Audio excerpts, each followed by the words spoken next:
Hello बच्चों, let's read this question and the question says that the mathematics teacher of class 9th gave students colored paper which were in the shape of quadrilateral and then asked the students to make parallelogram from it by using paper folding.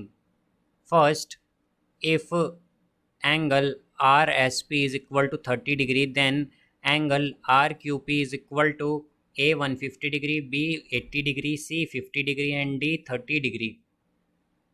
Second, if angle RSP is equal to 50 degree, then angle SPQ is equal to A 130 degree, B 120 degree, C 110 degree and D 100 degree. Third, if SP is equal to 3 centimeter, then RQ is equal to A 4 centimeter, B 2 centimeter, C 3 centimeter and D 5 centimeter. Fourth, which statement is incorrect about the parallelogram? A. Consecutive angles are supplementary. B. Consecutive opposite sides are parallel. C. Diagonals bisect each other and D. Diagonals are equal in length. तो आइए अब इस question को यहाँ पर हम solve कर लेते हैं। इस क्वेश्चन में कहा गया है कि एक मैथमेटिक्स टीचर है क्लास 9th की, जिसने स्टूडेंट्स को कलर्ड पेपर दिया है जो कि क्वाड्रिलेटरल की शेप में है। फिर उनसे कहा कि उसे एक पैरेललोग्राम की शेप में पेपर फोल्डिंग से उन्हें बनाना है उसे पैरेललोग्राम में। तो यहाँ पर हमें ये जो फिगर गिवन है इसके बेसिस पर हमें यहाँ पर ये जो क्वेश्चंस गिवन है इन्हें सॉल्व करना है। तो ये यहाँ पर हम की कॉन्सेप्ट यूज़ करेंगे, की कॉन्सेप्ट दैट इन पैरेललोग्राम। तो पैरेललोग्राम में क्या होता है, जो अपोजिट एंगल्स होते हैं, अपोजिट एंगल्स वो इक्वल होते हैं, आर इक्वल। तो हमारे पास पैरेललोग्राम में अपोजिट एंगल्स इक्वल होते हैं। अब यहाँ से अगर हम फर्स्ट पार्ट में देखें तो इसमें आर एस पी हमें गिवन है एंड आर क्यू पी पूछा है। तो हम अगर देखें कि आर एस पी जो है एंड आर क्यू पी ये कैसे एंगल्स हैं, अपोजिट एंगल्स, और यहाँ पर ये पैरेललोग्राम में है। तो हम जानते हैं कि पैरेललोग्राम के अपोजिट एंगल्स इक्वल होते हैं। तो हमारे पास एंगल आर एस पी जो है ये इक्वल होगा एंगल आर क्यू पी के, या फिर हम कहें कि ये दोनों कितने के होंगे, 30 डिग्री के। तो यहाँ से हमारे पास जो फर्स्ट है उसका क्या आंसर आएगा, ऑप्शन डी 30 डिग्री।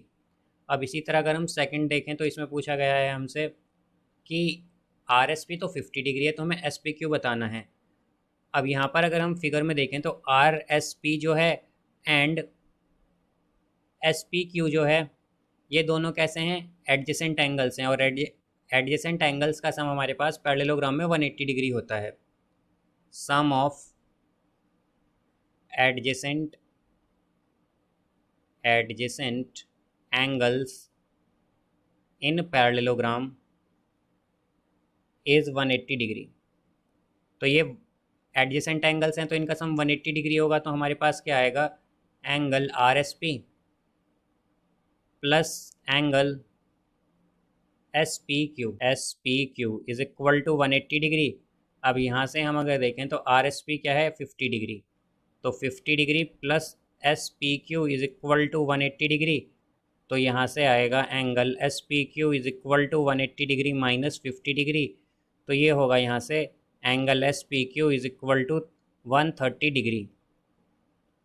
तो यहाँ पर इसका आंसर आएगा ऑप्शन ए 130 डिग्री। अब इसी तरह अगर देखें तो एस पी इक्वल है 3 सेंटीमीटर के, तो हमें आर क्यू बताना है। अब एस पी और आर क्यू क्या है, अपोजिट साइड्स हैं, और हमारे पास पैरेललोग्राम में अपोजिट साइड्स इक्वल होती हैं। तो हम क्या कहेंगे, in parallelogram opposite sides are equal, opposite sides are equal होती हैं। तो यहाँ से हमारे पास एस पी और आर क्यू क्या हैं, अपोजिट साइड। तो एस पी इक्वल होगी आर क्यू के, और एस पी क्या है 3 सेंटीमीटर, तो आर क्यू भी 3 सेंटीमीटर होगी। तो यहाँ से इसका आंसर हो जाएगा हमारे पास सी 3 सेंटीमीटर। अब अगर हम फोर्थ क्वेश्चन देखें तो इसमें कहा गया है कि हमें इनकरेक्ट स्टेटमेंट बतानी है अबाउट पैरेललोग्राम। तो फर्स्ट है कॉन्जिक्यूटिव एंगल्स आर सप्लीमेंट्री। तो हमने देखा था कि जो एडजेसेंट एंगल्स का सम होता है हमारे पास पैरेललोग्राम में वो क्या होता है, 180 डिग्री। ये देखा था हमने।